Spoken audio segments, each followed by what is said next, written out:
નમસ્તે વિદ્યાર્થી મિત્રો, ધોરણ 12 સંભાવનાની અંદર આપણે થિયરી ભણ્યા થોડી.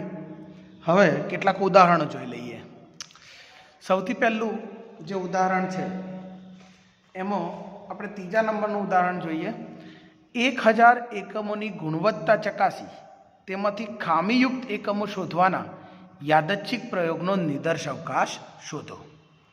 તો કુલ એકમો 1000 છે, એમાંથી આપણે ખામીયુક્ત એકમો શોધવાના છે.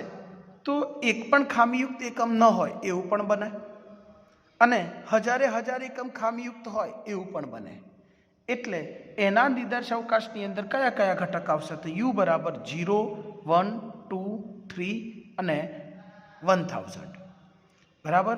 એટલે આપણે 1000 એકમોમાંથી ખામીયુક્ત એકમો જે નક્કી કરીએ એની સંખ્યા એ આપણા નિદર્શાવકાશની અંદર ઘટક તરીકે લખવાની. બીજું એક ઉદાહરણ છે કે 1, 2, 3, 4 આ 4 અંકોમાંથી યાદચ્છિક રીતે 3 સંખ્યાઓ પસંદ કરવાના પ્રયોગનો નિદર્શાવકાશ લખો. તો આ 1, 2, 3, 4માંથી કોઈ પણ 3ની પસંદગી કરવાની છે. તો એ પસંદગી કેટલી રીતે થઈ શકે? તો હું 1, 2 ફિક્સ રાખું. 1, 2, 3, 1, 2, 4. તો 1, 2 વાળા 2 ઘટકો મળી ગયા. હવે બગડો કાઢી અને 1, 3, 4 આ ત્રીજો ઘટક થયો. હવે 1થી શરૂ થતો બીજો કોઈ ઘટક મળવાનો નથી, એટલે 2થી શરૂ થતો ઘટક 2, 3, 4 અહીંયા લખ્યો. એટલે આ 4માંથી કોઈ પણ 3ની પસંદગી કરી અને જે અંકો મળે એની કુલ શક્યતાઓ આ કેટલી છે? તો 4 શક્યતાઓ છે. ક્રમનું મહત્વ નથી, એક સાથે આખું જૂથ જ આપણે પસંદ કરીએ છીએ.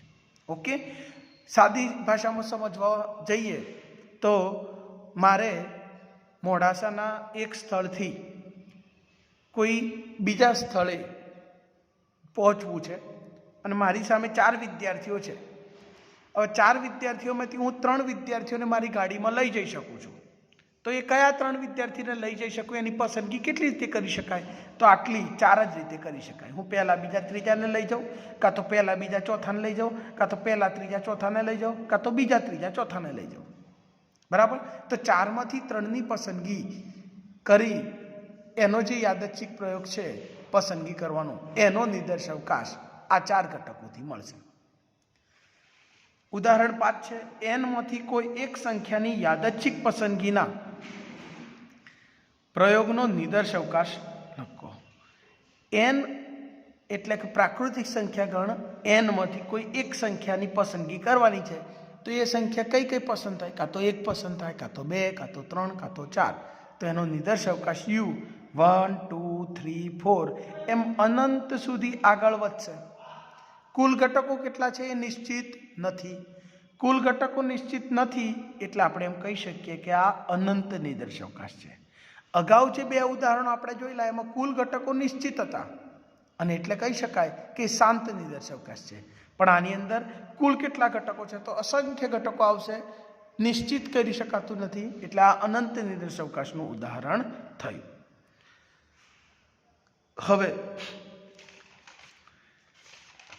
જુદી જુદી આપણે થિયરી સમજીએ. એ થિયરીની અંદર અગાઉ આપણે જે થિયરી ભણ્યા એમાં અશક્ય ઘટના એટલે ગણમાં એક પણ ઘટક ન હોય તેવી ઘટના, ચોક્કસ ઘટના એટલે આખો નિદર્શાવકાશ યુ પોતે એ ચોક્કસ ઘટના છે.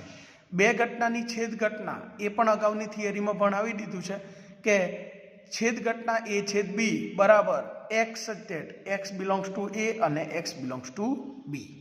એટલે બંનેમાં હોય તેવા ઘટકોથી બનતો ગણ એ છેદ ઘટના કહેવાય. એટલે 2 ઘટનાઓ એક સાથે બને એ ઘટનાને આપણે છેદ ઘટનાઓ કહીએ. આ બધી થિયરી ભણાવી દીધેલી છે, પણ એને લગતા એક્ઝામ્પલ શરૂ કરતાં પહેલાં એક વખત આપણે એની થિયરી ફરીથી સમજી લઈએ. યોગ ઘટનામાં શું હોય? કાં તો ઘટના એ બને અથવા ઘટના બી બને અથવા બંને ઘટના એક સાથે બને. એટલે એને આ રીતે લખાય કે x બિલોંગ્સ ટુ a અથવા x બિલોંગ્સ ટુ b અથવા x બિલોંગ્સ ટુ a છેદ b. આ યોગ ઘટના કહેવાશે. પૂરક ઘટના ખાસ સમજજો. પૂરક ઘટના એટલે યુના એવા ઘટકો કે જે એમાં ન હોય. એટલે એ ડેશ બરાબર એવા બધા એક્સ કે જે યુમાં છે પણ એમાં નથી, નોટ બિલોંગ્સ ટુ લખ્યું છે. મતલબ કે ઘટના એ બનતી નથી, તો તેનાથી જે ઘટના બનશે એને આપણે એની પૂરક ઘટના એ ડેશ કહીશું. પછી પરસ્પર નિવારક માટેની શરત યાદ રાખો, એ છેદ બી બરાબર ફાઈ. પછી નિશેષ ઘટનાઓ માટે એ યોગ બી બરાબર યુ.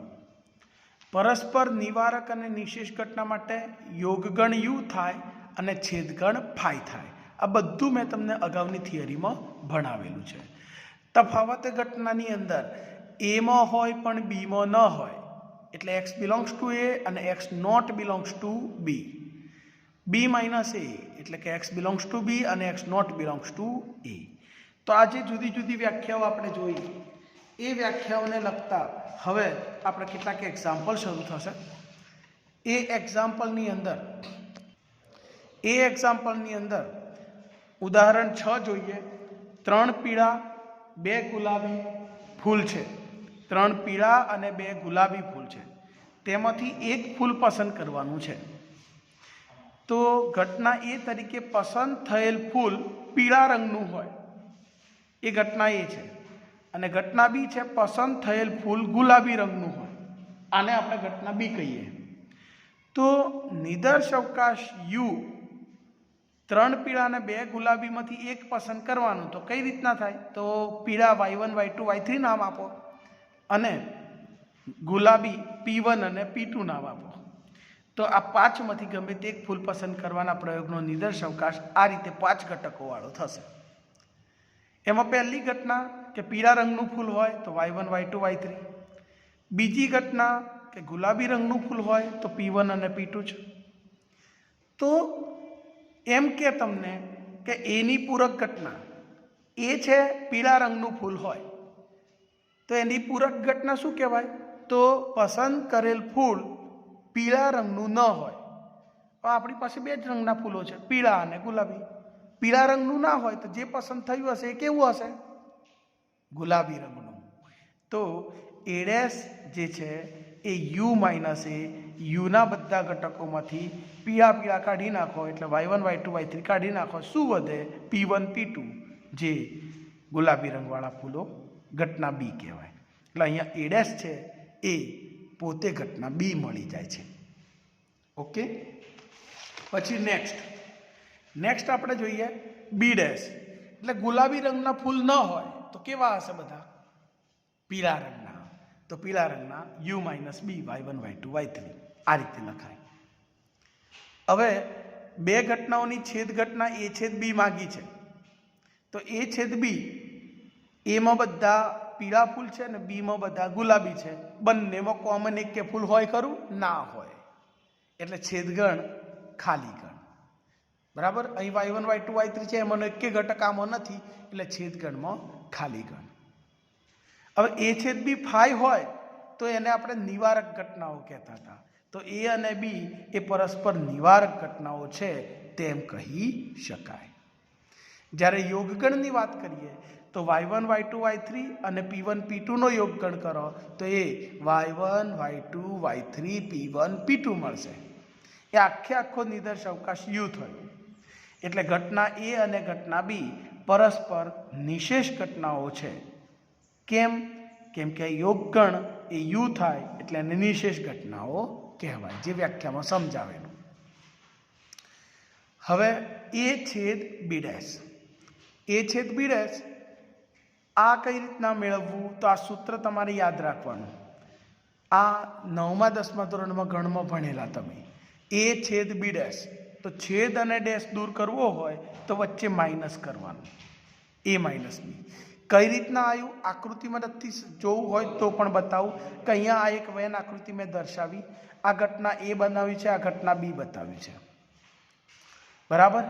હવે ઘટના એ અને બીનો ડેશ કરવાનો છે. તો પહેલાં તો આ ઘટના બી છે એનો ડેશ, એટલે એની બહારની સાઈડ આ લીટા કર્યા મેં. ઓકે, એ બી ડેશ બન્યું. અને એમાં ઘટના એ ટપકાવાળો કરો તો ટપકાવાળો. તો ટપકા અને લીટા જ્યાં ભેગા થતા હોય એને છેદગણ કહેવાય. તે આ ચંદ્રાકાર ભાગ મળે છે. એમાં ટપકા પણ છે ને લીટા પણ છે. બી ડેશના લીટા અને ઘટના એના ટપકા બંને અહીંયા ભેગા થાય છે. તો આ જે ભેગા જે જગ્યાએ થાય એ ભાગને શું કહેવાય? તો એ માઇનસ બી કહેવાય. જે આપણે તફાવત ઘટના ભણાવી ત્યારે મેં દર્શાવેલું હતું. તો એમાંથી બીના બધા ઘટકો દૂર કરો. તો એમાં y1 y2 y3 છે ને બીમાં p1 p2 છે. તો એમાં બીનો એકે ઘટક પહેલેથી જ નથી, એટલે a માઇનસ બી, એમાંથી બી બાદ કરો તો કશું દૂર થવાનું જ નથી, એટલે y1 y2 y3 જ રહેશે. ઓકે.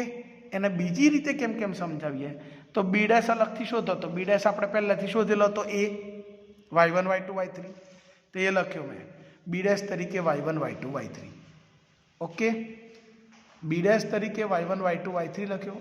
એ તરીકે ઓલરેડી y1 y2 y3 હતા. બંનેનો છેદગણ કરો તો એ જ y1 y2 ને y3 આપણને મળે છે. આગળ વધીએ. a ડેશ છેદ બી. એ નો ડેશ, એ એટલે પીળા ફૂલ, એનો ડેશ એટલે પીળા ન હોય એટલે ગુલાબી ફૂલ, એટલે p1 p2 પોતે. જ્યારે બી પોતે જ ગુલાબી ફૂલ p1 p2, બંનેનો છેદગણ તો એ પોતે જ થયો p1 p2. ઓકે. હવે નિદર્શ અવકાશની પ્રાથમિક ઘટનાઓ લખો. તો આપણે વ્યાખ્યા ભણાવી ત્યારે સમજાવેલું કે નિદર્શ અવકાશના એક ઘટકીય ઉપગણો જે હોય એને પ્રાથમિક ઘટનાઓ કહેવાય. અહીંયા આપણા નિદર્શ અવકાશ યુની અંદર કયા કયા ઘટક હતા? y1 y2 y3 p1 p2. તો આના એક ઘટકીય ઉપગણો કયા કયા થશે? તો આ થશે છગડીયા કૌંસમાં y1, છગડીયા કૌંસમાં y2, છગડીયા કૌંસમાં y3, છગડીયા કૌંસમાં p1 અને છગડીયા કૌંસમાં p2.